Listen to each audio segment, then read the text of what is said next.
Hello friends, मैं बिरजू कुमार और आपका स्वागत है मेरे YouTube channel Birju study centre पर। ब्रह्मांड यानी यूनिवर्स। अब हम जानेंगे ब्रह्मांड के बारे में। ब्रह्मांड ब्रह्मांड अस्तित्वमान द्रव्य एवं ऊर्जा के सम्मिलित रूप को कहा जाता है। ब्रह्मांड के अंतर्गत उन सभी आकाशीय पिंडों एवं उल्काओं तथा समस्त सौरमंडल जिसमें सूर्य, चंद्र आदि भी सम्मिलित हैं का अध्ययन किया जाता है। ब्रह्मांड उस अनंत आकाश को कहते हैं जिसमें अनंत तारे, ग्रह, चंद्रमा एवं अनंत आकाशीय पिंड स्थित हैं। ब्रह्मांड का व्यास लगभग 108 प्रकाश वर्ष है। आधुनिक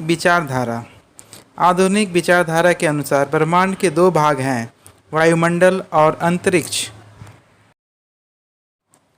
उत्पत्ति परिकल्पनाएं। ब्रह्मांड उत्पत्ति की दो प्रमुख वैज्ञानिक परिकल्पनाएं हैं। सामान्य स्थिति सिद्धांत। इस सिद्धांत के प्रतिपादक बेल्जियम के खगोलविद एवं पादरी एब जॉर्ज लेमेंडर थे। महाविस्फोटक सिद्धांत, बिग बैंग थ्योरी। यह सिद्धांत दो सिद्धांतों पर आधारित है। निरंतर उत्पत्ति का सिद्धांत। इसके प्रतिपादक गोल्ड और हरमैन बॉन्डी थे। संकुचन विमाचन का सिद्धांत, डॉक्टर एनल सैंडोज इसके प्रतिपादक थे। ब्रह्मांड का केंद्र। ब्रह्मांड के बारे में हमारा बदलता दृष्टिकोण प्रारंभ में पृथ्वी को संपूर्ण ब्रह्मांड का केंद्र माना जाता था, जिसकी परिक्रमा सभी आकाशीय पिंड विभिन्न कक्षाओं में करते थे। इसे भूकेंद्रीय सिद्धांत कहा गया। मानव मन सर्वप्रथम एक क्रमबद्ध इकाई के रूप में विश्व का चित्र उभरा तो उसने इससे ब्रह्मांड की संज्ञा दी। विश्व के नियमित अध्ययन का प्रारंभ क्लॉडियस टॉलमी ने 140 ईस्वी में प्रारंभ किया था।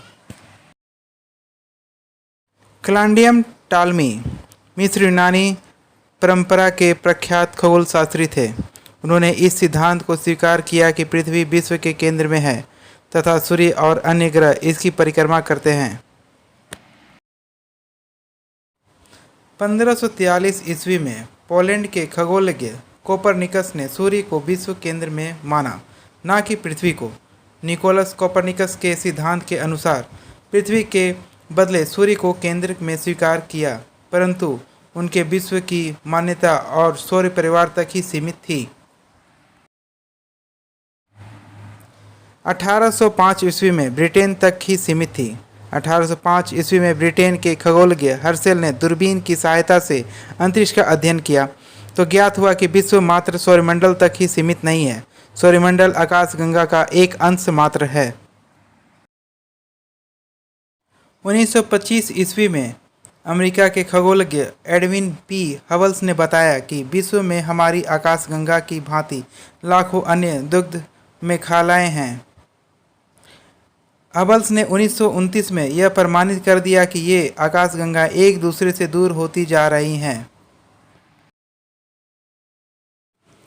हबल्स ने यह भी बताया कि यदि आकाशगंगाओं की गति से भागे, आइजल एसिनो ने यह विचार प्रस्तुत किया कि हबल्स ने निरूपण के अनुसार यदि दूरी के साथ प्रतिसरण की गति बढ़ाई जाए तो 125 करोड़ प्रकाश वर्ष की दूरी पर आकाशगंगा इस प्रकार प्रतिसरण करेंगे कि उन्हें देख पाना भी संभव नहीं होगा। पथ में आने वाले ब्रह्मांड का व्यास 250 करोड़ प्रकाश वर्ष है और इसके अंदर असंख्य आकाशगंगाएं हैं। ज्योग्राफी के अगले वीडियो में हम जानेंगे big bang theory. Thank you for watching this video.